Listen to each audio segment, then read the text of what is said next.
Rabbi syrah li sadri wa yassir li amri wahlul 'uqdatam min lisani yafqahu qawli. Yang dikasihi Tuan Imam ahli jawatan kuasa, seterusnya tuan-tuan muslimin sidang jemaah yang dirahmati, yang dikasihi Allah Subhanahu wa taala sekalian.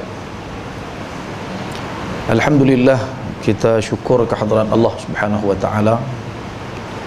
Malam ni kita dapat menyambung lagi tuan-tuan. Tajuk kita iaitu Fadailus Sahabah, kelebihan, keistimewaan para sahabat Nabi radhiyallahu anhum ajma'in, yang mana kita membaca hadis-hadis Nabi sallallahu alaihi wasallam yang dikumpulkan oleh Al-Imam Al-Bukhari rahimahullah. Dalam kitab Sahih Bukhari itu Imam Bukhari peruntukkan satu kitab, dia tak buah nama bab, dia buah nama kitab khas tentang para sahabat ni, nak menunjukkan kepada kita semua bahawa para sahabat ni ialah sesuatu yang penting dalam akidah umat Islam Ahlus Sunnah wal Jamaah. Malam ni tuan-tuan kita sampai di muka surat 9 belakang nombor 9, ya nombor 9, muka surat 9, iaitu kita sampai tentang ayat Quran, ayat dalam surah Al-Fath ayat 29. Mari kita baca sekali tuan-tuan ayat tu sama-sama. Jumpa dah tuan-tuan. Muka surat 9, muka surat 9 ayat 29, surah Al-Fath. Kita baca sama-sama insya-Allah sampai takat yang dicatat oleh imam yang saya pilih ni lah dalam tafsir. A'udzubillahi minasyaitanir rajim. Muhammadur Rasulullah والذين معه أشداء على الكفار رحماء بينهم تراهم ركعا سجدا يبتغون فضلا من الله ورضوانا سيماهم في وجوههم من أثر السجود ذلك مثلهم في التوراة ومثلهم في الإنجيل كزرع أخرج شطأه فآزره فاستغلظ فاستوى على سوقه يعجب الزراع ليغيظ بهم الكفار. صدق الله العظيم. Ayat ni ada sikit lagi, tapi syahid yang kita nak baca ni takat tu saja. Jadi kita ambil takat tu sajalah. Jadi saya ambil balik tuan-tuan, di atas tu Imam Malik. Imam Malik menghukum kafir. Orang belah kita kata kafir. Orang yang membenci dan memarahi para sahabat, tak suka, benci, meluat kepada sahabat ni, Imam Malik kata siapa benci sahabat kafir. Mana Imam Malik ambil ni hukum ni tuan-tuan? Ulama ni dia bukan awak keluar hukum suka-suka hati. Hukum ni milik Allah Subhanahu wa taala. Halal haram tambah nak hukum orang kafir ni bukan benda mudah, benda berat. Tapi Imam Malik kata siapa benci sahabat kafir. Beliau mengulas ayat 29 surah Al-Fath seperti yang dinukilkan oleh Ibnu Kathir. Saya tuan-tuan, saya dan rujuk tadi 2-3 kitab tafsir. Saya lagi insya-Allah kalau dan saya sebut sikitlah dalam tafsir lain. Tapi sebenarnya padan dengan Ibnu Kathir abang hak tularlah juga. Jadi Ibnu Kathir nukilkan kata-kata Imam Malik, Imam Darul Hijrah. Ketika Imam Malik ulas ayat ni, Muhammadur Rasulullah ni, dia sampai kepada satu kesimpulan, siapa benci sahabat kafir. Dia ambil tak mana tuan-tuan. Jadi kita kena tahu makna ayat tu dululah. Apa makna ayat ni tuan-tuan? Muhammad, Nabi Muhammad sallallahu alaihi wasallam ialah Rasulullah, ialah utusan yang Allah Subhanahu wa taala utuskan. Walladzina ma'ahu, dan orang-orang yang bersama dengannya. Siapa yang bersama dengan Nabi sallallahu alaihi wasallam? Sahabatlah. Ayat ni nak cerita tentang para sahabat radhiyallahu anhum ajma'in. Dan orang-orang yang bersama dengannya. Tadi cerita tentang Nabi. Nabi ini confirm dia adalah utusan Allah, nama dia Muhammad. Para sahabat ni Allah Ta'ala gambarkan dalam ayat ni bersikap keras dan tegas. Itu makna asyidda'u 'alal kuffar, kepada orang kafir. Bukan semua orang kafir. Dalam Islam ni tuan-tuan, kita tidak disuruh untuk membenci orang bukan Islam. Boleh menikah, nak suruh benci lagu mana? Boleh menikah dengan orang Kristian. Orang Islam dibenarkan kahwin dengan orang ahlul kitab. Ada perbezaan pendapat sikit-sikit lah para ulama, tapi asasnya boleh orang Islam makan makanan sembelihan orang-orang bukan Islam, orang Yahudi dan Kristian, dan kita juga boleh menikah dengan mereka. Tafsil bukan di sini tempatnya, nak bincang panjang bukan, tapi nak bagi tahu, kata kalau syariat bagi menikah dengan orang bukan Islam, takkan syariat suruh benci kepada orang bukan Islam. Maknanya ada yang boleh kita benci, ada yang tak boleh kita benci. Kita kena buat baik kepada orang bukan Islam. Sampai dalam setengah-setengah ketika Nabi SAW menyebutkan bahawa orang yang menyakiti, mengganggu orang ahlul zimmah bukan Islam, duduk dalam negara Islam, dia telah menyakiti Nabi SAW. Maknanya bukan semua. Maksud ayat ni yang digambarkan para sahabat keras, tegas ni, ialah orang kafir yang terang-terang menyatakan permusuhan mereka terhadap Islam. Ini sifat para sahabat. Bukan kita ni nak cerita sifat golongan yang bersama dengan Nabi sallallahu alaihi wasallam. Saya bagilah satu contoh malam ini, tuan-tuan. Isteri Nabi, antara isteri Nabi ialah Ummu Habibah. Ummu Habibah ni nama dia Ramlah, anak kepada Abu Sufyan. Ayah dia tu musuh utama Islam. Sampai Ramlah ni tak boleh duduk di Mekah, kena hijrah pergi duduk di Habsyah. Tahun kelima hijrah dengan suami dia Ubaidullah bin Jahsh. Suami dia mati di sana, Nabi menikah dengan Ummu Habibah lepas tu. Punya tak boleh duduk di Mekah sebab orang Quraisy, dia anak ketua orang Quraisy pun tak boleh. Kemudian setelah Abu Jahal mati dalam perang Badar. Perang Badar dia mati. 7 orang Nabi sebut nama dalam satu doa Nabi, semua mati dalam perang Badar. Termasuklah salah seorangnya Abu Jahal. Lepas Abu Jahal mati, yang ambil jawatan sebagai ketua kepada orang-orang Quraisy di Mekah, Abu Sufyan, ayah kepada Ummu Habibah ni lah. Jadi bila berlaku perang Uhud, siapa ketua dia? Abu Sufyan. Perang Khandaq yang mengetuai orang Quraisy nak menyerang Islam, nak membunuh Nabi SAW, siapa? Abu Sufyan. Banyaklah lagi, semuanya menunjukkan dia memang benci pada Islam. Jadi bila masuk tahun ke-8 Hijrah, sebelum berlakunya pembukaan kota Mekah, Abu Sufyan pergi ke Madinah Al-Munawwarah nak tajdid bai'ah kerana mereka langgar perjanjian dengan Nabi SAW. Jadi bila dia pergi Madinah, Abu Sufyan ni, dia pergi rumah anak dia dululah. Sebab anak dia ada sana, iaitu isteri dia, tahu pula tu Ummul Mukminin, dihormati dalam masyarakat umat Islam. Jadi bila dia masuklah rumah, anak dia bagi masuk. Bila dia nak duduk di atas satu hamparan tu milik Nabi SAW, Nabi duduk situ. Bila ayah dia gaya nak duduk, dia pergi tarik kain tu.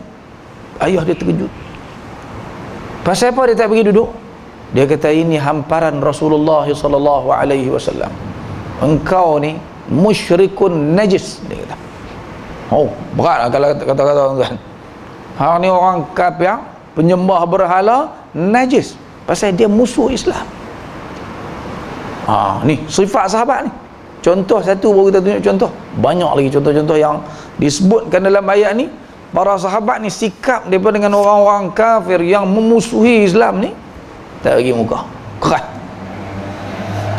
Dan sebaliknya, bukan sebaiknya tu, bersikap kasih sayang serta belas kasihan terhadap sesama sendiri, yakni sesama umat Islam. Para sahabat ni Allah gambarkan dalam ayat ni ruhama'u bainahum, sama-sama mereka sangat berkasih sayang. Salah sikit-sikit dimaafkan, tak ada lah bergaduh minta berhenti. Tarahum ruk'an sujada, Allah kata golongan yang bersama dengan Muhammad tu, iaitu para sahabat dia tu, kalau kamu tengok mereka senantiasa rukuk dan sujud, dengan makna hidup mereka dalam keadaan senantiasa beribadah kepada Allah Subhanahu wa ta'ala, ataupun dengan makna ruk'an sujada, sentiasa patuh dan taat kepada setiap titah perintah Allah Subhanahu wa ta'ala. Yabtaghuna fadlan min Allahi wa ridwana, dengan mengharapkan limpah kurnia, yakni pahala. Mereka ni buat apa pun, sembahyang ke, berjihad ke, apa saja yang mereka buat, satu mereka nak kurnia yang Allah Ta'ala nak bagi, iaitu pahala. Pahala ni perlu untuk di hari akhirat kelak. Jadi buat apa pun nak ganjaran yang Allah Subhanahu wa ta'ala tawarkan. Wa ridwana, dan yang kedua mereka nak keredaan Allah Subhanahu wa ta'ala. Dia buat apa pun para sahabat ni nak satu, nak dua ni, pahala, kemudian nak Allah redha kat mereka.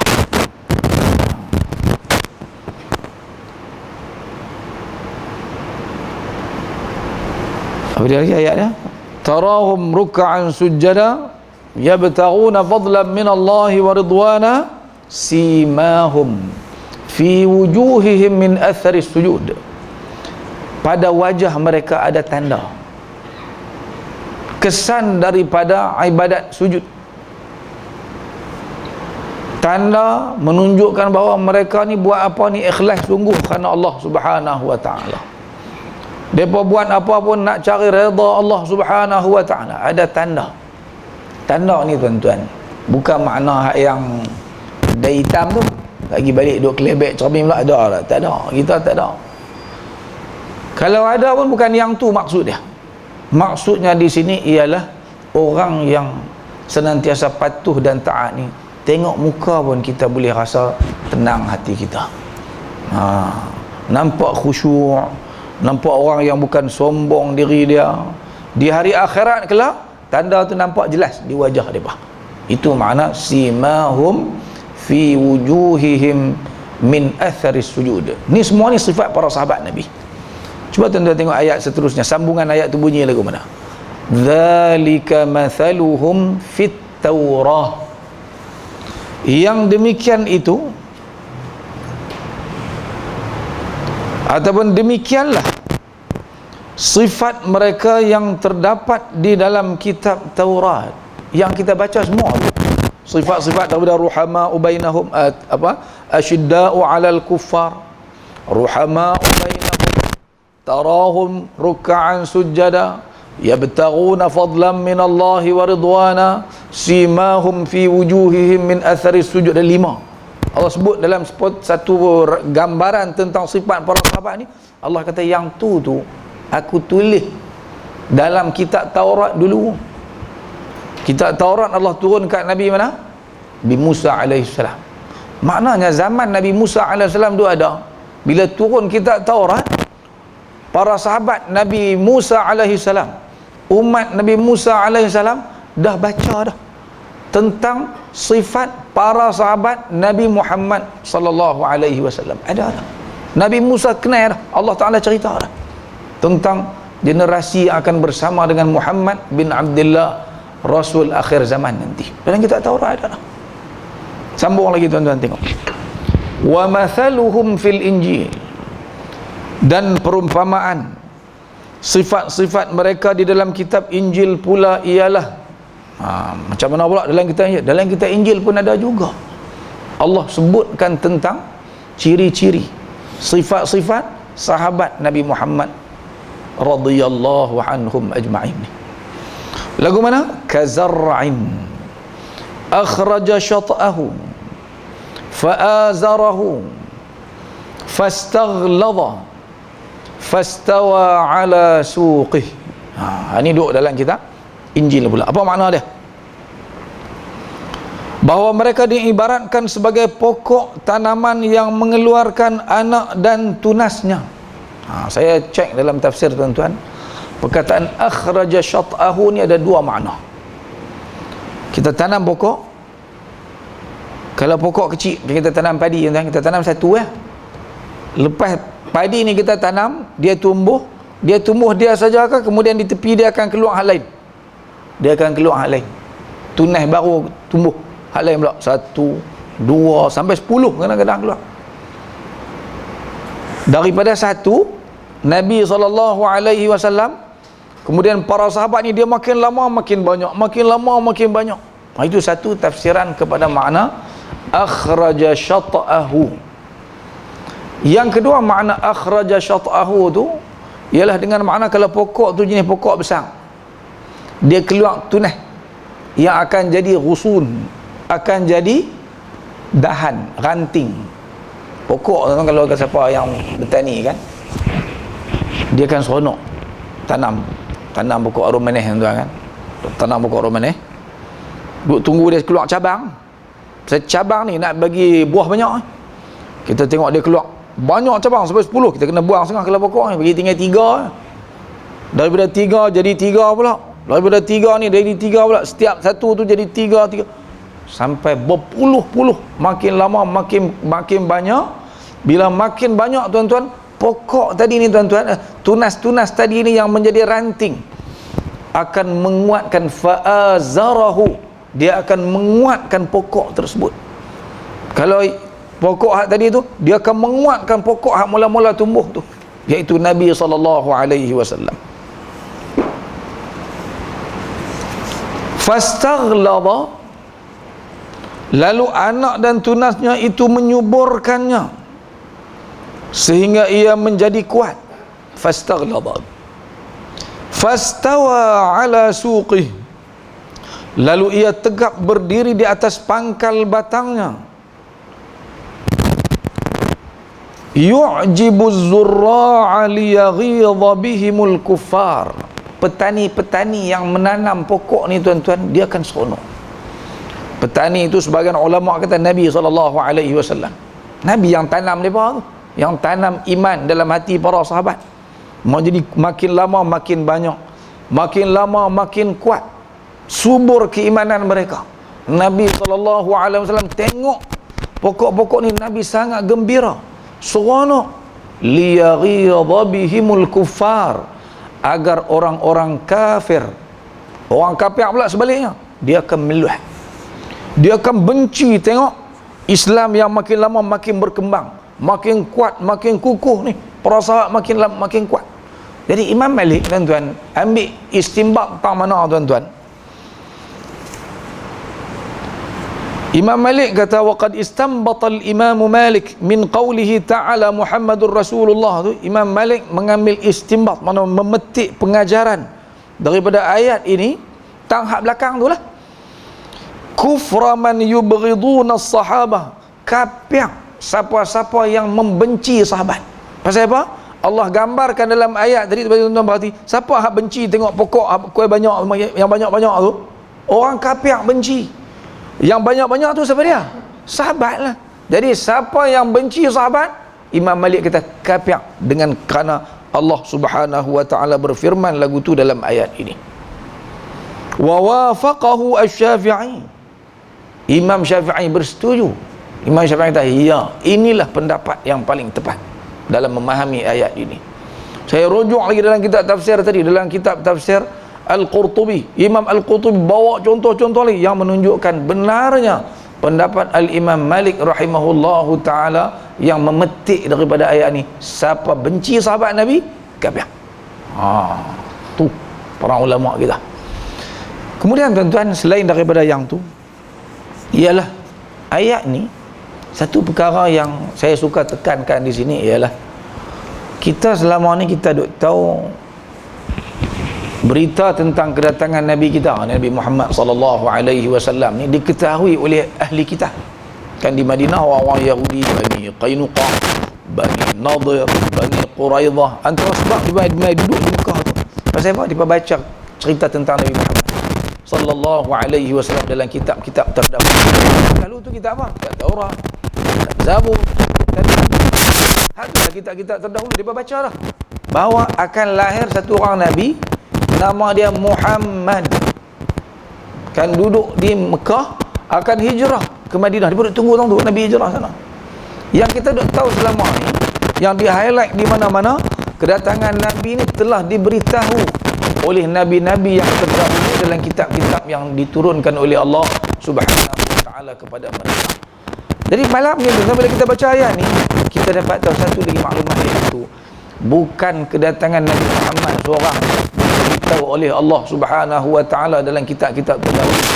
Bahkan sahabat-sahabat Nabi Muhammad tu pun telah disebutkan oleh Allah Subhanahu wa taala dalam kitab Taurat, juga dalam kitab Injil. Mana dalilnya? Muhammadur Rasulullah. Kita baca tadi, dzalika mathaluhum fit Taurah wa mathaluhum fil Injil ila akhiril ayat. Sampai hujung ayat kita akan faham bahawa clear bahawa kedatangan para sahabat Nabi Muhammad. Kita baca fadailus sahabah, Allah sebut siap dah dalam kitab-kitab dahulu. Jadi sekali kita baca lagu tu dengan kita faham lagu tu dah ayat tadi. Sahabat Nabi Muhammad ni baik ke jahat?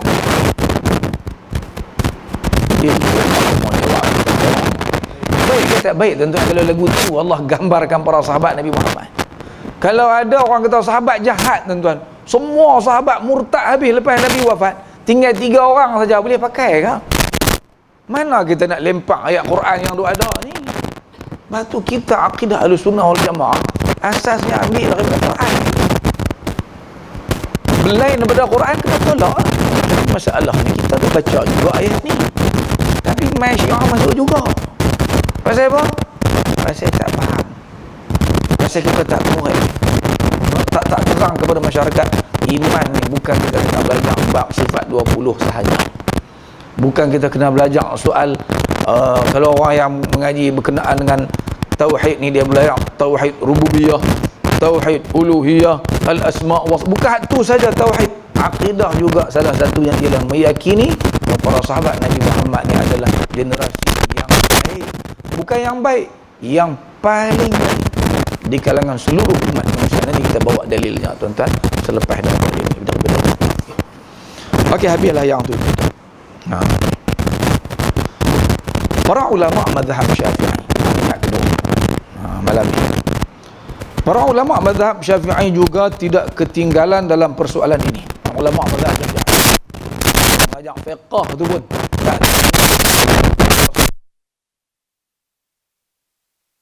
tak sembarang perkataan yang tidak baik kepada para. Antara yang menarik ialah dalam bab wasiat. Bab wasiat ni orang nak mati kan, siapa-siapa nak meninggal dunia, harta banyak, dia nak wasiat hartanya. Benarkan oleh syariat 1/3 saja kita wasiat. Kat waris tak boleh. Ni pun kena belajar lah dalam bab. Jadi bab wasiat ni bukan bab akidah. Wasiat ni bab fiqh lah, bab muamalat berkenaan dengan harta benda kita. Kita tinggal harta, kita nak buat lagu mana kita juga dekat nak mati, kita tengok anak kita senang-senang belaka dah, kalau kita bagi pun tak untung antara mana. Jadi kita nak wasiat sebahagian. Syariat benarkan 1/3 sahaja, tak lebih daripada tu. Kurang-kurang ada juga kebajikan kepada kita setelah kita mati nanti. Jadi kena belajar juga cara dia tu. Okey, dalam kitab Rawdatut Talibin, ini dalam kitab Rawdatut Talibin karangan Al-Imam An-Nawawi rahimahullahu taala, ada bincang tentang tajuk ni, iaitu Al-Mas'alatul Khamisah, persoalan yang kelima. Awsa li'a'qalin nasi fi baladih surifa ila azhadihim fid dunya nassa alaihi Syafi'i radhiyallahu anhu. Ini dia buat masalah fiqh dia macam itulah. Fiqh, kitab fiqh kalau kita belajar dia selalu buat iftirad, maknanya andaian. Kalau jadi macam ni, bagaimana hukum dia? Kita nak buat macam mana? Okay. Jadi kes yang pertama ni, apabila seseorang mewasiatkan hartanya kepada orang yang paling baik di negerinya, katalah kan, di kalangan kita ni kaya sangat, dia kata nak bagi kat siapa, tapi nak bagi juga. Tapi dia tak nak tak sebut nama orang hak dia nak bagi tu jelas. Dia kata kalau lepas yang mati nanti hangpa tolong bagi harta ya 1/3 ni kepada orang hak paling pandai sekali dalam negeri kita. Kecil sikit dalam kampung kita kan. Sebab kalau bagi ke orang tak cerdik habis lagu tu saja. Baik bagi ke orang bijak, boleh dia guna untuk benar bermanfaat dan dia akan dapat pahala setelah dia mati. Jadi nak bagi kat siapa bila dia tak sebut nama dia. Jadi Imam Syafi'i kata apa? Maka hendaklah diberikan harta tersebut kepada orang yang paling zuhud dalam urusan dunia. Imam Syafi'i kata cari dalam kampung tu orang yang paling zuhud, yang tak terpengaruh dengan dunia. Bagi kepada orang ni lah orang yang paling bijak. Sebab dunia tidak berjaya menipu. Ini satu persoalan. Kemudian sambungan fatwa ni, walau awsa li ajhalin nas, kalaulah dia wasiat pula. Tadi tak apalah, wasiat kepada orang hak paling cerdik. Ni tiba-tiba dia ni pi wasiat kepada orang yang paling bodoh sekali di Sembarang Jaya ni, katalah dia nak bagi kat siapa? Kalau tuan-tuan nak bagi kat siapa? Kalau jadi sungguhlah ada orang pergi duk wasiat lagu ni, gila-gila dia pergi wasiat lagu ni, bagi kepada orang paling bodoh, agak-agak ada orang nak mengaku saya boleh bodoh ni. Kalau paling pandai, ramai nak mengaku. Ada PhD, tunjuk PhD dia kan, dia akan tunjuk saya paling pandai kali dalam kampung ni. Mana ada orang pandai pada ni. Masalahnya wasiat ni kepada orang paling bodoh. Kalau harta tu sikit-sikit kot lah kita kata tak payah, aku pun tak kelak. Masalahnya yang dia nak bagi 1/3 tu saja tu nilai dia 2 juta tuan-tuan, US pula.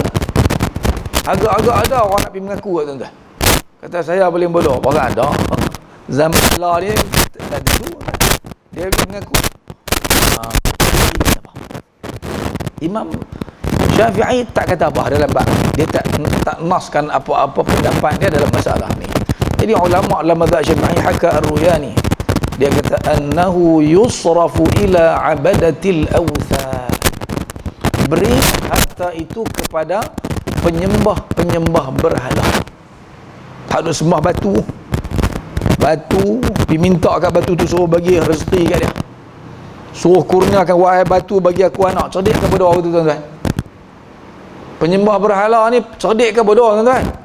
Tak berani kata, ya Allah. Tak bodoh lagi, pergi minta kat batu, kat kayu, dia pergi ukiak, lepas tu dia pergi minta kat kawan tu. Bodoh.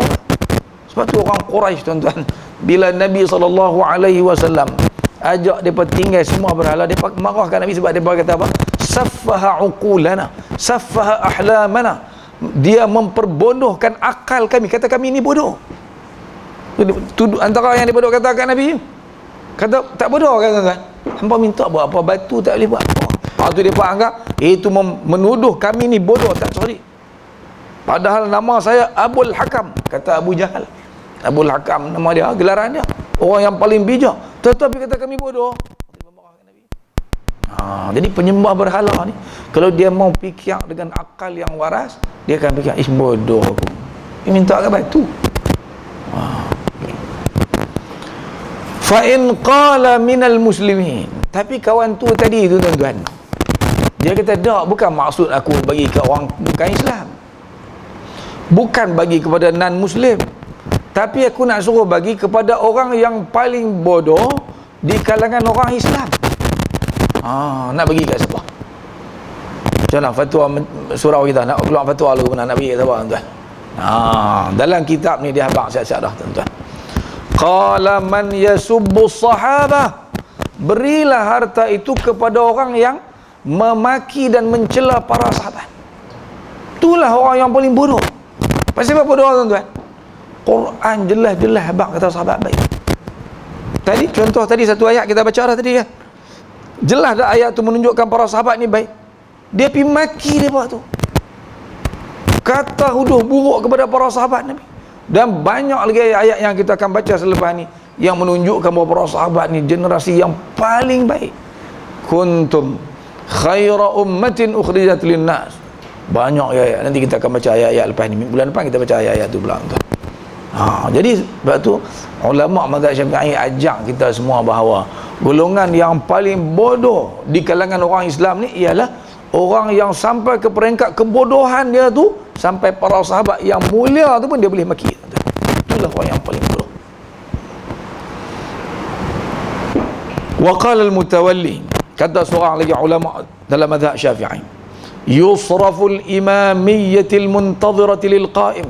Dia kata bagilah harta tu kepada imamiyah. Imamiyah Syiah juga. Orang-orang Syiah imamiyah tu, Pak Iran lah, yang duk tunggu Imam Mahdi depa keluar kot lubang. Satu lubang, satu gua di Samurah di Iraq. Dia percaya cerita Imam Mahdi tu raib dalam lubang tu. Daripada tahun 255 Hijrah sampailah tak keluar-keluar lagi. Bila Imam Mahdi tu akan keluar? Akhir zaman nanti. Dengan dia ada segala-gala kitab. Dia akan keluar memerintah dengan syariat Nabi Daud AS. Ni puak paling bodoh kali dalam dunia ni kalau kita mengaku orang Islam. Jadi nak abang apa tuan-tuan ni cerita yang kita baca ni? Ulama kita nak bagi tahu kita yang pertamanya bahawa mencela sahabat ni, kalau sampai dia berpandangan serong terhadap para sahabat, sampai tergamak dia melaknat, mencaci maki para sahabat, maka orang-orang yang bermazhab Syafi'i semua kena faham, itulah orang yang paling bodoh dalam dunia. Yang kedua, pengajaran daripada cerita yang kita baca ni, fatwa dalam mazhab Syafi'i dalam bab wasiat ni, ialah siapa yang mengajar fiqh tak boleh mengabaikan soal akidah. Sambil-sambil duk mengajar fiqh ni, kena ingat akidah jangan tinggal. Sebut juga kalau benda tu perlu.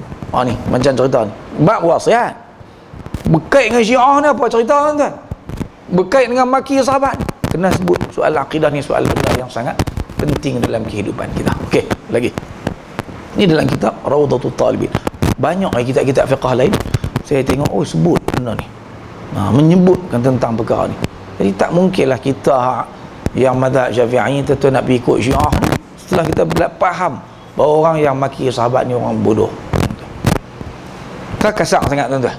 Tak kasar dah, betul dia maki sahabat, dia tak kasar lah. Dia maki sahabat pun kita kata tak apa, dia baru maki sahabat. Itu kita pula kita tak cerdik. Okey, last kali malam ni tuan-tuan, kenapa sahabat penting dalam akidah ahli sunnah wal jamaah? Setelah kita baca beberapa pandangan para ulama, apa pentingnya sahabat ni? Para sahabat adalah benteng ajaran Islam. Mereka lah cerminan ajaran Nabi SAW. Oleh kerana itulah para ulama sangat keras dan tegas terhadap golongan yang mencerca serta memburuk-burukkan kedudukan para sahabat. Sebab dia inilah cerminan. Tak cerminan lagu mana tuan-tuan?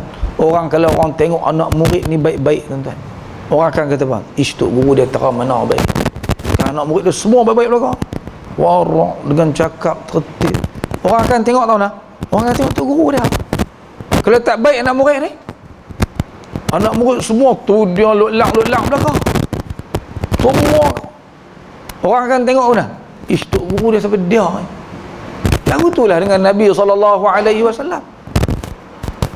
Kita menganggap Nabi SAW sebagai, kalau kita anggap Nabi sebagai guru lah tuan-tuan, sebagai cikgu lah, muallim.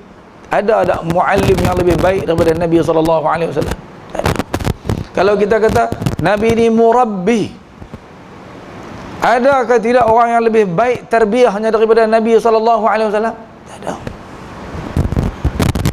Jadi mana yang kita boleh terima? Sahabat ni ramai para sahabat ni baik ke jahat? Kalau kita terima bahawa semua para sahabat ni jahat, murtad, nak engkar ajaran Nabi, kecuali 2-3 orang saja bagus-bagus pun, maknanya Nabi ni baik ke tak baik? Nabi ni hebat ke tidak tarbiyah dia? Lagu mana dia ajak sampai seorang pun jadi tak baik ni? Sampai isteri-isteri dia semua ahli neraka belakang. Semua isteri Nabi tu, seorang pun dia tak tolak, semua ahli neraka belakang. Yang paling dia marah kali Aisyah dengan Hafsah radhiyallahu anha. Jadi macam mana Nabi SAW, sahabat hak paling jahat kali, hak paling rapat dengan dia, iaitu Abu Bakar As-Siddiq dengan Sayyidina Umar bin Al-Khattab radhiyallahu anhu. Betul ke lagu tu? Jadi kita mau tak mau tu kita kena faham, sahabat itulah Kita nak bayang Nabi hebat tera mana? Tengok para sahabat dia.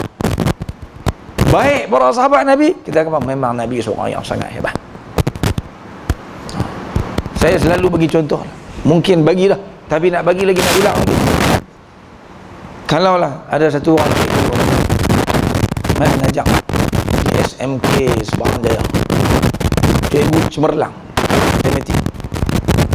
Wallah, Barang Jaya ni memang masalah lah. Matematik bila main SPM saja sampai 20 orang tak lulus.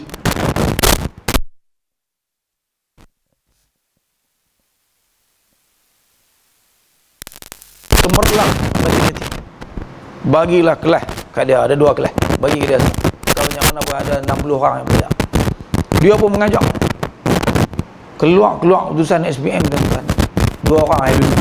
Dulu boleh gagah ada 14 orang yang tak lulus. Lah 2 orang yang lulus. 3 orang, 4 orang yang lulus. Hak lain semua gagal belakang. Lepas tu bila mai hari guru tuan-tuan, cikgu ni dinobatkan sebagai guru mithali. Lalu dipanggillah ke atas pentas. Nak dibagi anugerah pada cikgu ni. Dipersilakan Cikgu Muhammad Nazim untuk menerima hadiah sebagai guru mithali pada tahun ini. Dia pun pergi kerana 2 orang yang budak dia lulus tu ni. Hak lain semua gagal belakang. Tu nak bagi anugerah ke nak hina kawan tu tuan-tuan? Kalau tuan-tuan lah jadi cikgu tadi ni, tuan-tuan nak naik buat apa tuan-tuan? Nak naik ke patah balik tuan-tuan? Kalau saya nak pergi sepak mengurusi. Amboi, panjang betul tu. Lagu itulah penghinaan yang dibuat oleh Syiah kepada Nabi SAW. Jadi kita ni tuan-tuan tak ada lah. Tak ada cara lain lah. Kalau kita nak muliakan Nabi, kita kena terima akidah yang Allah Ta'ala tunjukkan kita dalam Quran.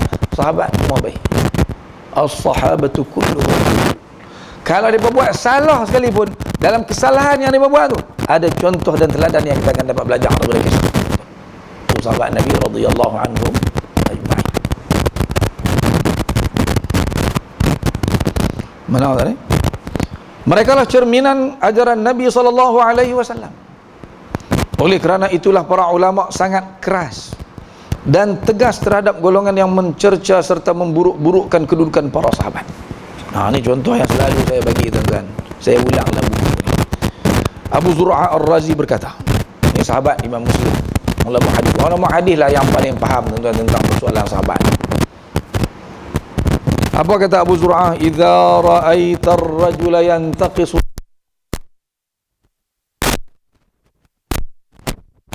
fa'lam annahu zindiq.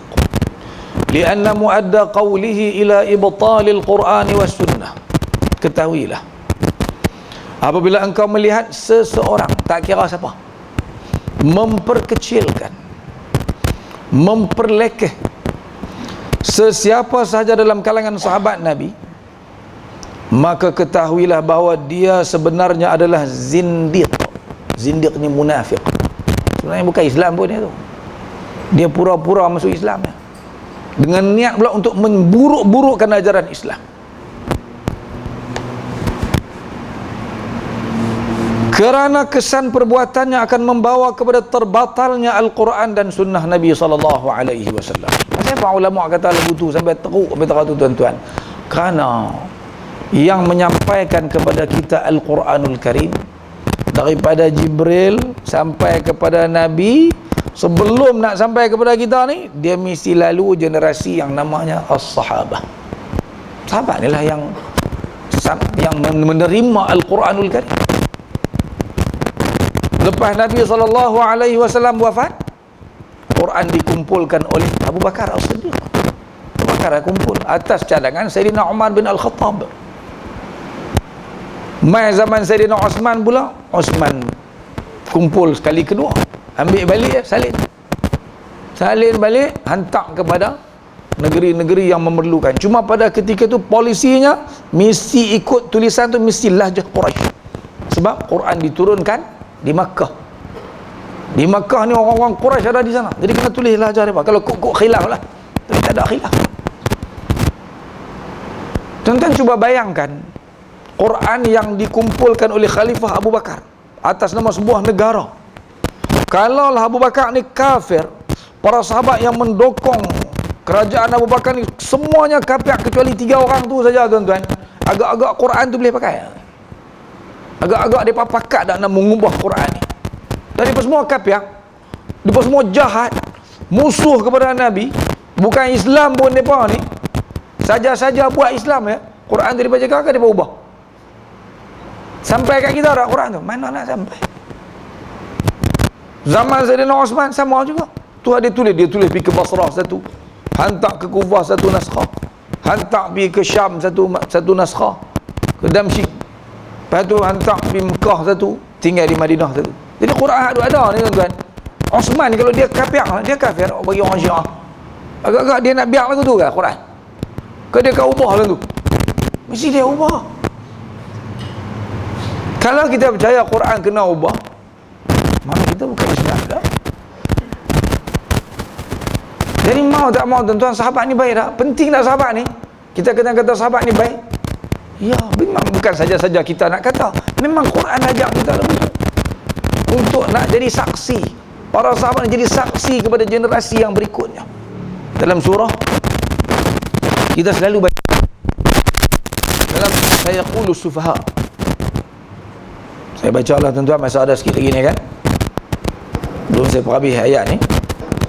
Dalam surah Al-Baqarah juzuk yang kedua, selalu kita baca ayat ni. Ni nak kalau siapa nak cari, kita buka surah Baqarah ayat 143. Ayat 143. Ini saya tak masuk dalam buku ni ayat ni. A'udzubillahi minasyaitonirrajim. Bismillahirrahmanirrahim. Wa kadzalika ja'alnakum ummatan wasata litakunu syuhada'a 'alan nas wa yakuna ar-rasulu 'alaikum syahida. Sadaqallahu a'lam. Dan demikianlah kami jadikan kamu sebagai umat yang wasatah. Selalu kita terjemah umat yang pertengahan. Dah, wasatah di sini bukan makna pertengahan, maknanya umat yang paling baik. Tengah sesuatu perkara, itulah yang paling baik. Siapa ni? Sahabat, bukan kita. Wa kadzalika ja'alnakum ummatan wasata. Demikianlah kami jadikan kamu wahai para sahabat Nabi Muhammad itu sebagai umat yang terbaik, umat pilihan. Kenapa? Litakunu, supaya kamu wahai para sahabat Nabi Muhammad menjadi syuhada'a 'alan nas, menjadi saksi kepada manusia yang akan datang kemudian selepas itu. Saksi ni kena baik ke tak baik tuan-tuan? Baru boleh diterima penyaksian dia bang. Saksi kena baiklah, yang paling adil, paling baik. Oh, kita percaya cakap dia. Sebab mereka lah nak abang kata, ya benar Muhammad itu Rasul. Kami bukan takat tengok dia, mukjizat yang diturunkan oleh Allah kepada dia pun kami tengok. Kalau sahabat jahat, kita percaya tak sahabat abang kita? Jadi para sahabat ni Allah lantik mereka menjadi saksi kepada orang yang datang kemudian, sampai kepada kita ni. Sebab mereka lah yang hidup bersama Nabi, mereka lah yang itu makna ayat ni. Wa yakuna ar-rasulu 'alaikum syahida. Dan Rasul pula akan menjadi saksi kepada kamu bahawa kamu telah menyampaikan ajaran yang aku sampaikan dahulu. So akhirat Allah akan kata, ya betul ya Allah, dia sampai dah ajaran Islam. Itu makna ayat wa kadzalika ja'alnakum ummatan wasata. Umat yang pertengah, makna umat yang terbaik. Siapa tu? Sahabat Nabi.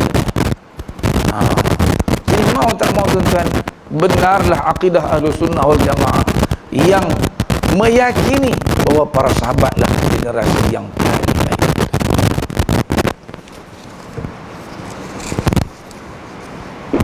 Sunnah Nabi, satu lagi sunnah Nabi yang kita sebut tadi, Quran dan sunnah diriwayatkan kepada kita melalui perantaran sahabat-sahabat. Sunnah Nabi itu Kalau lah sahabat ni semua jahat, tak boleh pakai belakang tuan-tuan. Abu Hurairah jahat, Abu Hurairah ni pendusta,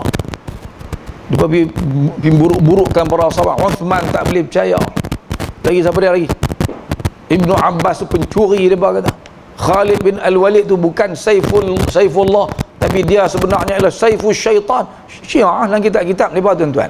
Kita Jarah wa Ta'dil, dia sebut, bila sebut Khalid, dia berkata orang awam, yakni orang Ahlus Sunnah wal Jamaah menyebut Khalid bin Al-Walid sebagai Saifullah. Tak, dia kata yang sebenarnya dia ialah Saiful Syaitan. Semua sahabat yang menyebarkan Islam ni semua dia buruk-buruk. Jadi kalau sahabat jahat, tidak adil, tidak baik, tidak boleh dipercayai, hadis boleh pakai? Siapa dengar Nabi bersabda? Siapa yang tengok Nabi SAW buat sesuatu perkara, yang menyaksikan dengan mata kepala dia, siapa? Sahabat. Jadi kalau sahabat tu semua tak boleh percaya, ada hadis mana kita boleh pakai tuan-tuan? Bukhari kena lempak, tak boleh pakai. Muslim tak boleh pakai. Tirmizi tak boleh pakai. Sebab tu sahabat ni, saya ulang balik, adalah benteng Islam. Kalau runtuh benteng ni tuan-tuan, orang tak percaya dah kepada para sahabat ni, orang buat macam orang tak percaya kat Covid ni lah. Ada geng yang tak percaya kat Covid tuan-tuan kan, tak percaya dia dah mengarut semua ni. Bila tak percaya ya, orang suruh pakai apa nama ni, mask, dia tak mau pakai. Dia buat berani lebih kurang, dia tak peduli, jumpa salam semua orang. Last kali banyak ahad mati. Kerana bila tak percaya, bila kita tolak para sahabat dalam bab yang kita bincang ni tuan-tuan, buang para sahabat, kita tak ambil berat dah tentang sahabat. Orang maki sahabat, kita tak ada tajuk sahabat ni kecil ya, dia kecoh buat-buat. Orang dah tak percaya kat sahabat, buatlah macam mana pun tuan-tuan, Islam tak akan bangun dah. Pasal orang dah habis dah kepercayaan sahabat. Mana ada sahabat jahat? Kita kata Bukhari main mana hadis dia? An qala hadatsana Ali Al-Madini qala lah kali an Abdullah ibn Abbas. Saya an Aisyah radhiyallahu anha. Sebab mana ada hadis tak sampai kepada sahabat? Dia mesti sahabat yang tengok Nabi, yang dengar Nabi buat, dengar Nabi bercakap. Tabi'in tak pernah tengok Nabi SAW. Tabi'in dia mimpi. Tentang berapa kali yang mimpi jumpa Nabi entah. Berapa banyak hadis boleh tak, tu tak jadi tasyri'. Jadi sebab tu tuan-tuan, tajuk para sahabat ni sangat penting untuk kita fahami bersama. Dan kita bila belajar bab sahabat Nabi ni, sampai ke peringkat kita rasa untuk sahabat-sahabat Allah pilih mereka.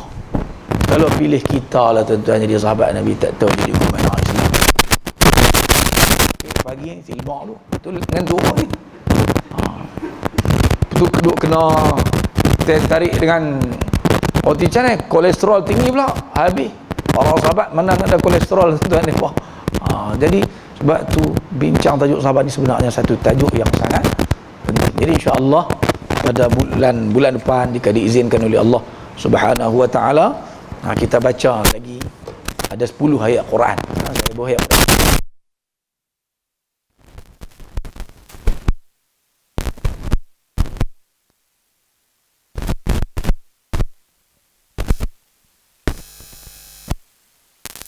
Siapa yang bawa akidah bercanggah dengan Quran beritahu ni, tolak, tak kira siapa dia. Jadi sekadar itu dulu tuan-tuan, malam ni kuliah yang boleh saya sampaikan kepada tuan-tuan perempuan sekalian. Yang baik daripada Allah Subhanahu wa taala, yang salah silap, yang lemah itu daripada saya sendiri. Aqulu qawli hadza wa astaghfirullahal azim li wa lakum. Assalamualaikum warahmatullahi wabarakatuh.